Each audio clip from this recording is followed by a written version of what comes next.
Bonjour à tous, Romain et Lucien pour ce qu'on se fout podcast, épisode 11 aujourd'hui, sur comment préparer l'été.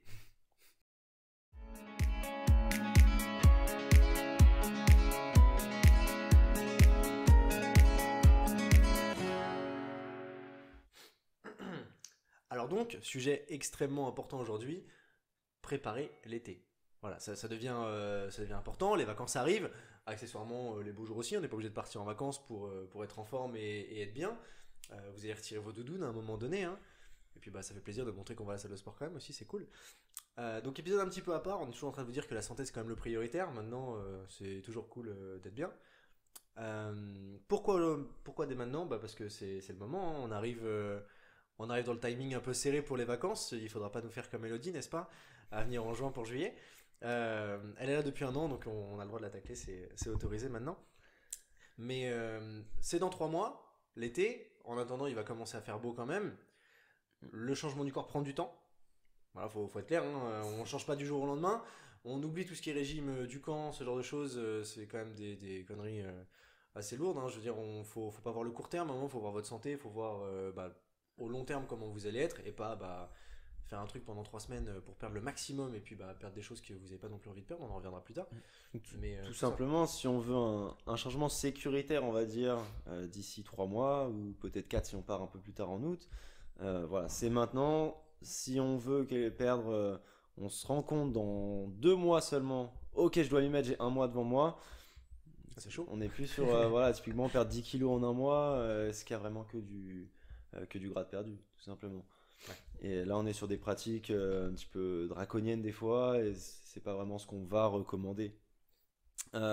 Du coup, j'aimerais partir sur une première idée déjà euh, qui fait un petit peu défaut. On a tendance à avoir une notion en esthétique ou en bodybuilding, en salle de fitness en général, ou bien on va prendre du poids et on est en prise de masse, ou bien on va perdre du gras et à ce moment-là on est en sèche. Et là, je pense que tout le monde en salle de fitness commence à se mettre en mode sèche pour l'été, pour que les veines ressortent, etc. Et la sèche en fitness, en musculation en général, c'est beaucoup de privation de nourriture. Pas forcément avec des très bons aliments, ça peut être peu de mauvais aliments, mais peu d'aliments dans tous les cas. Et je sais pas moi, beaucoup plus de cardio, moins de muscu, etc. Et au final, est-ce que ça vaut vraiment le coup de laisser un petit peu de côté la musculation, de faire quasiment que du cardio dans ces cas-là? Et on verra, j'expliquerai tout à l'heure, mais pas nécessairement. Et il faut vraiment avoir en tête que c'est pas ou bien je perds, tout simplement, ou bien je me mets en hypocalorie, je perds dans l'ensemble, et typiquement je perds du gras, mais potentiellement je perds du muscle aussi, ou bien je suis en prise de masse et je vais prendre du muscle et du gras avec. Tout simplement, il faut noter que les deux sont, comment dire, Ils sont pas liés. les deux sont pas liés, c'est-à-dire que le gras n'est pas confondu avec la cellule musculaire. Donc on peut très bien perdre du gras et prendre du muscle en parallèle. Tout simplement, il suffit pour ça d'avoir ce qu'il faut pour que le muscle croisse. Donc tout simplement, il faut avoir pour ça mettons, assez de protéines et un minimum de calories pour que le muscle puisse continuer de grossir et de se développer. Et à côté, avoir une bonne balance hormonale en limitant un petit peu les glucides et l'insuline qui sera sécrétée par la suite associée à ça, et en augmentant malgré tous les efforts, parce qu'on peut aussi brûler beaucoup de calories. Euh, Si jamais j'ai les deux réunis, j'ai quand même un petit peu d'effort de muscu, j'ai beaucoup de cardio, et j'ai la diète qui est vraiment saine et riche en légumes, avec un petit peu de viande, poisson, des œufs, des choses comme ça, je pourrais très bien faire les deux, perdre du gras et prendre du muscle. Ce que tu veux dire, c'est que dans l'idée, on peut très bien manger de façon à nourrir le muscle et ne pas nourrir le gras. Si vraiment on simplifie la chose. C'est vraiment simplifié, mais c'est ça. Et ce qui fait qu'au final, des fois, sur la balance, on a tendance à se dire, bah, au final, ouais, j'ai pas perdu de poids, je suis pas prêt pour l'été, mais Hmm.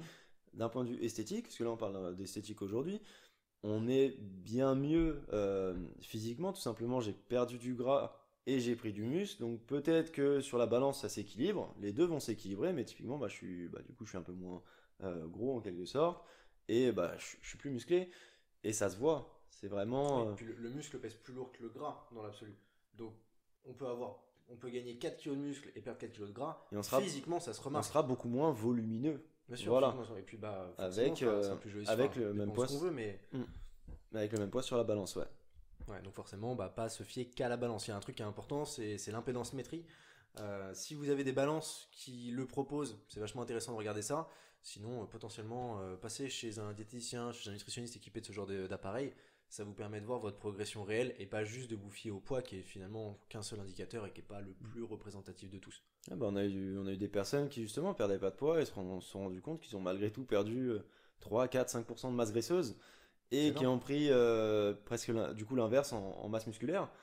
Et, et clairement, c'est que ça a progressé, c'est qu'on a progressé et bah, esthétiquement ça se voit en fait, tout simplement. Voilà. Nous, ce qu'on va vous déconseiller, par contre, c'est tout ce qui est régime.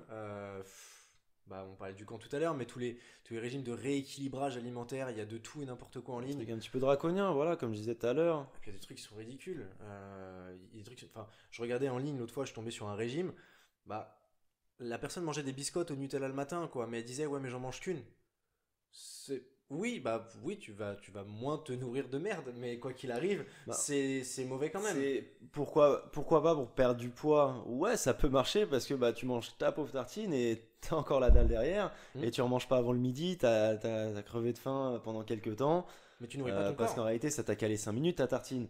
Mais si t'as mangé que ça, en plus hormonalement pareil ça reste du sucre etc. Donc t'as des dérèglements et ça se base comment dire, ça se base sur on part du principe que l'homme subit la règle de la thermodynamique. Tout simplement, c'est comment dire, Gary Tobbs dans son bouquin Fat, pourquoi on grossit, il explique bien.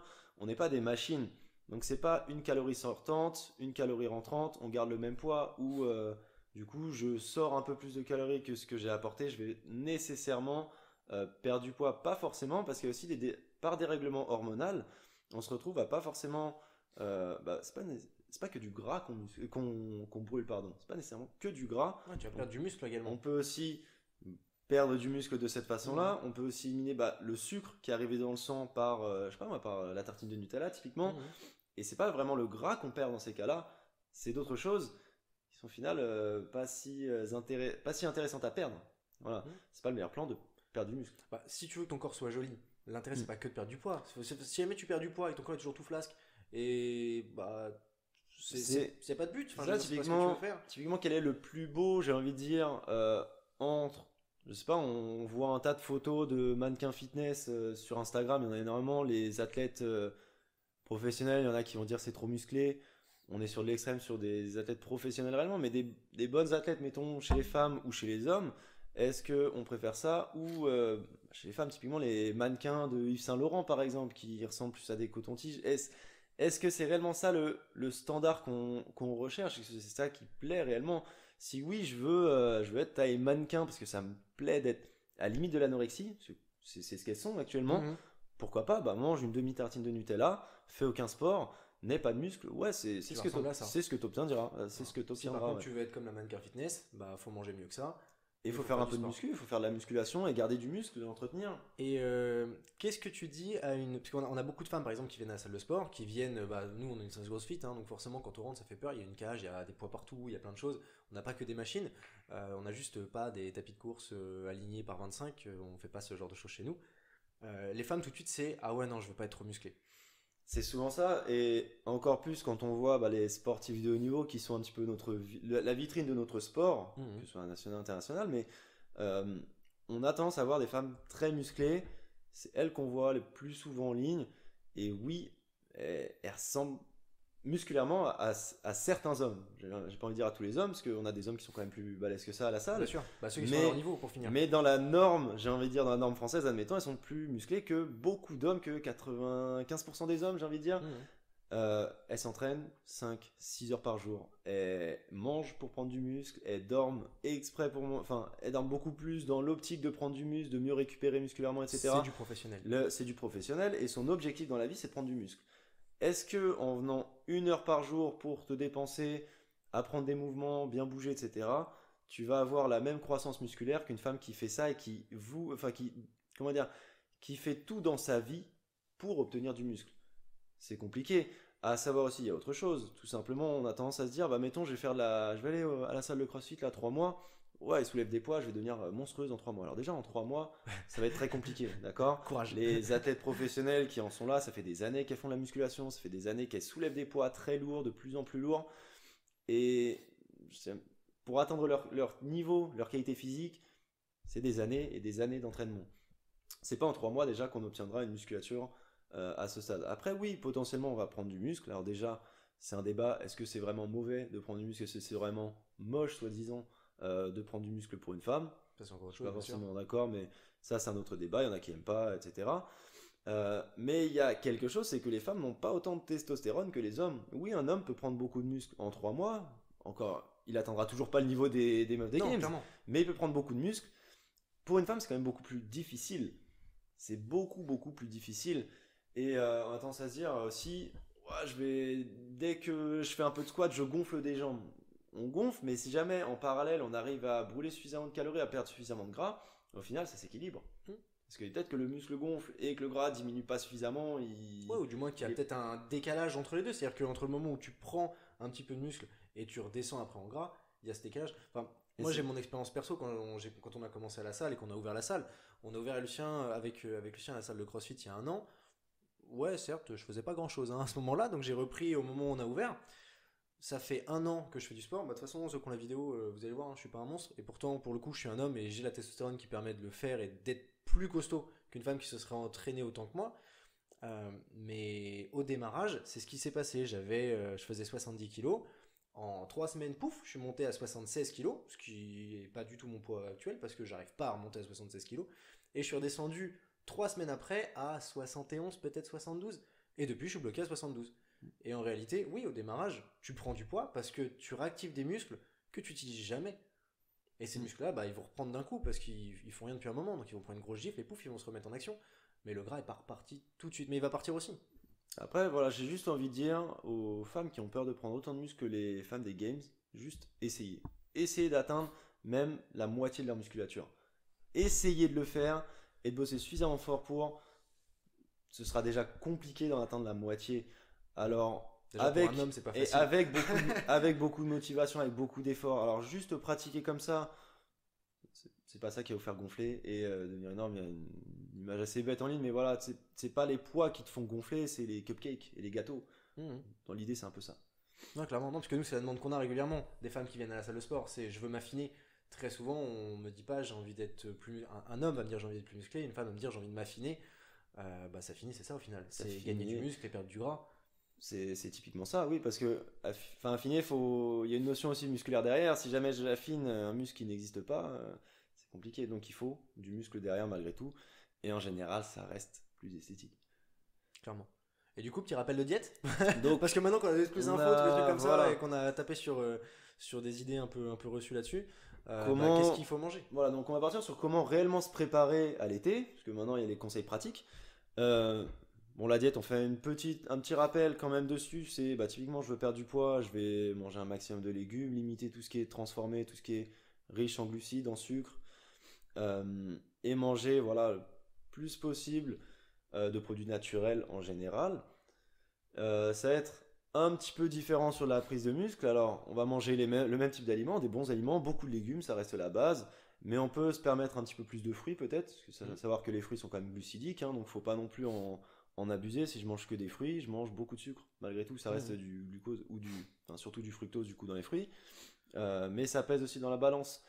Je peux peut-être me permettre donc un peu plus de fruits, un petit peu plus de produits type patates douces, plus de noix, amandes, etc. quand je suis en prise de muscle. Potentiellement un peu de riz, un peu Là, tu veux d'amidon. dire vraiment pour accentuer la prise de muscle ou Là-dessus, accentuer la perte de poids. c'est ça. Mais au final, les deux vont aller dans le même sens. Les tu deux peux vont aller dans le t'entraîner. même sens. La base, théoriquement, c'est le moins de produits transformés possible. On réduit l'amidon, donc tout ce qui est riz, typiquement pommes de terre, les pâtes, etc. Théoriquement, on doit le réduire, c'est l'éliminer dans une diète, dans un objectif vraiment de santé ou de perte de poids. Si on veut prendre du muscle et qu'on a un petit peu de mal, il faut malgré tout des calories. En manque de calories, on va avoir du mal le corps aura du mal à réellement se développer et à prendre du poids. C'est compliqué. Donc voilà, d'un point de vue diète, c'est surtout là-dessus, malgré tout réduire peut-être un petit peu les calories et surtout la base, c'est de choisir les bons aliments. Et du coup, pour la prise de muscle, bah toujours les bons aliments, mais en plus grosse quantité, et potentiellement des aliments un petit peu plus denses en calories, comme on l'a dit, les noix, un petit peu de riz, éventuellement. Après, sur l'aspect sportif, donc là on va un petit peu plus s'attarder. Sur l'aspect sportif, pour donner une idée, hein, en termes de dépenses, par exemple, pour quelqu'un qui veut perdre du poids, un gramme de gras c'est 9 calories. Si on suit ce principe, un kilo de gras corporel c'est 9000 calories. 9000 calories à dépenser, c'est quand même beaucoup. Donc, euh, va falloir passer du temps au sport, va falloir passer du temps. Alors, c'est un ensemble, il faut que dans l'ensemble de ta journée, tu aies perdu suffisamment de calories. Mais typiquement, si tu veux perdre davantage un peu plus vite, il va falloir accentuer encore l'effort.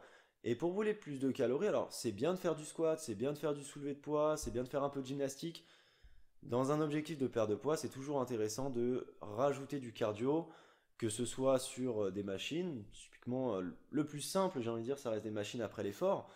Je vais me faire du rameur, du ski, etc. On n'a pas besoin de se prendre la tête, on se pose sur la machine, on rame tranquille à une bonne allure, des petits intervalles, mais on peut aussi faire des burpees, on course à pied, taper des circuits assez longs avec des petites charges, mais je sais pas, des petits AMRAP d'une vingtaine, trentaine de minutes.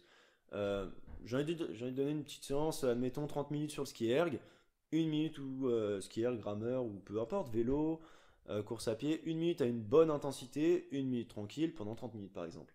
Tu finis, tu as bien transpiré, tu as dépensé suffisamment de calories, tu rentres et là tu fais pas d'excès, tu manges pas trop de glucides. C'est l'idéal vraiment pour perdre du poids en plus de la séance. Faut ajouter du cardio. Si, Au final. voilà, Tu fais ta séance classique, tu rajoutes un peu de cardio tu derrière. rajoutes du cardio à la fin. Si jamais actuellement les séances ne suffisent pas ou tu perds pas suffisamment vite par rapport à ton objectif pour cet été, tu as vraiment un objectif assez compliqué, rajoute un peu de volume et dépense-toi plus. Et on va plutôt favoriser les efforts cardio parce que typiquement, je fais des séries mettons des séries de overhead squat. C'est intéressant musculairement, mais sur 30 minutes, je vais pas avoir la même dépense que sur un effort continu, euh, plutôt orienté sur la dépense calorique malgré tout. Pour donner l'exemple de tout à l'heure, sur 1 kg de gras est égal à 9000 calories, ça revient à 5 jours sur 7, pendant 4 semaines, 450 calories par jour en plus. Si vous voulez perdre 1 kg de plus que prévu, que actuellement votre baisse actuelle, 450 calories, c'est plus ou moins, ça dépend de l'intensité, mais ça peut représenter 45 minutes sur une machine par exemple, 45 minutes de course, de rameur, de ski, etc. Donc, à ajouter à ça une bonne diète, on peut vraiment perdre très vite. Faut se donner à ça et augmenter les efforts. Inversement, donc sur la prise de muscle, cette C'est fois, l'opposé complet au final. c'est l'opposé, c'est presque un peu moins se dépenser. Alors, en gros, peut-être plutôt que d'ajouter du cardio, tout simplement, je vais ajouter des grosses séries de squats, des grosses séries de soulevés de terre, des tractions. Des biceps curls pour Bertrand. Typiquement, voilà, Bertrand qui veut des gros biceps, qui en a besoin là, d'accord. À la fin de ta séance, tu fais quelques tractions, t'enchaînes, tu fais des petites séries tractions biceps curl, même si c'est pas l'objet, c'est pas C'est pas ce le- qu'on commande c'est absolument. pas le mouvement le plus fonctionnel qui engage le plus de muscles et qui fournira la plus haute intensité. Mais de la musculation un petit peu en mode bodybuilding, ça reste toujours super intéressant, que ce soit des curls, que ce soit des squats, des soulevés de terre, des presses épaules, des pompes, peu importe, mais des mouvements musculaires. On oublie un peu le keeping, on oublie un petit peu, voilà, typiquement l'haltérophilie n'est pas le meilleur. Ça va permettre la croissance musculaire, mais c'est pas des triplés en épaulés jetés qui vont te faire prendre une masse incroyable. Faire des séries d'une dizaine de reps en squat, d'une dizaine de répétitions en soulevé de terre, en presse, traction, etc. Là, oui, on a un bon travail musculaire, surtout accentuer bien la phase excentrique du mouvement, c'est-à-dire je vais retenir un petit peu la descente sur tous les gestes. C'est principalement sur cette phase qu'on va un petit peu casser la fibre musculaire et c'est ça qui induira par la suite la croissance. Donc sur un objectif de prise de poids, voilà, j'augmente un petit peu en termes de calories et après ma séance, je vais me faire une petite séance un petit peu en mode bodybuilding classique. Le meilleur plan, ça reste d'utiliser des gros mouvements fonctionnels plutôt que d'aller isoler muscle par muscle, tout simplement, ce sera un petit peu moins rentable. Je vais isoler uniquement le biceps, uniquement le triceps, uniquement l'épaule, ça me prend beaucoup plus de temps que de faire un petit circuit. Je donne un exemple, AMRAP 20 minutes avec 10 tractions, 10 développés couchés. Admettons, si on reste sur le haut du corps, tout comme je peux faire des circuits en alternant même un petit effort cardio éventuellement, mais back squat et assaut bike ou des choses comme ça. back squat push-up, peu importe. Mais des efforts qui restent musculaires. On va chercher des AMRAP, des 4-time, des petites séries de travail. Même, on n'est pas obligé de le faire sous format CrossFit forcément. Plutôt chercher du lourd du coup. Des séries de travail, je veux dire, un truc très rapide, 4x10 back squat avec 2 minutes de pause entre chaque, à 70% de mon max en back squat. C'est une séance super efficace. Et autant pour les jambes que pour les abdos, un bon maintien au niveau lombaire, etc. Ça engagera énormément de muscles. Et hormonalement, des séances comme ça sont super intéressantes.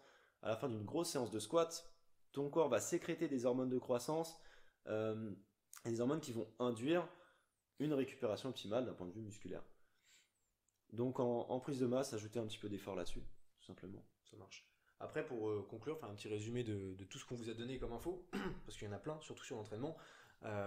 Déjà c'est simple, il n'y a pas de miracle.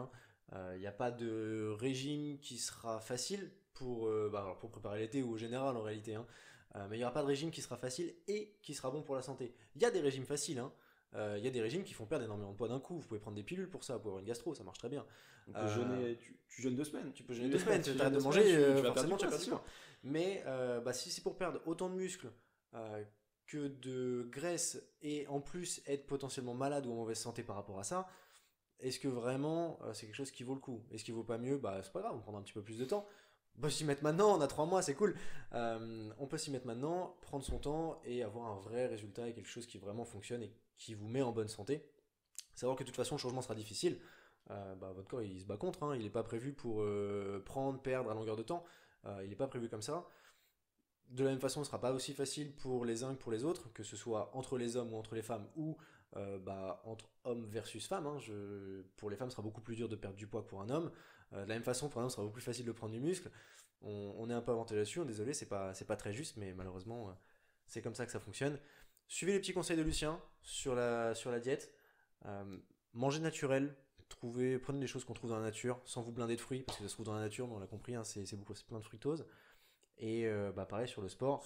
Dans l'idée, perte de poids, venez plus souvent, faites du cardio. Et déchirez-vous après l'entraînement, déchirez-vous, dépensez-vous vraiment, prenez une machine. Et inversement, sur la prise de muscle, venez peut-être un petit peu moins souvent à la salle, ou quand vous venez, mettez-vous moins de volume de travail dans le sens cardio, mais mettez-vous plutôt du lourd et des séries plus courtes, et avec un intérêt plutôt prise de muscle. Maintenant, quoi qu'il arrive, on ne peut pas dissocier les deux, vous ne pourrez pas et prendre du muscle, et prendre du gras avec, c'est pas l'intérêt. De la même façon que c'est pas intéressant de perdre du gras et de perdre du muscle. On vous demande ici de dissocier les deux et de vous dire que l'objectif est toujours le même. La sèche et la prise de masse, c'est vraiment des programmes bidons qui ont été inventés depuis super longtemps, mais aujourd'hui le but pour je pense tout le monde, c'est et de perdre du gras et de gagner du muscle en même temps, et ça on peut le faire que en suivant un bon programme d'entraînement et en mangeant correctement.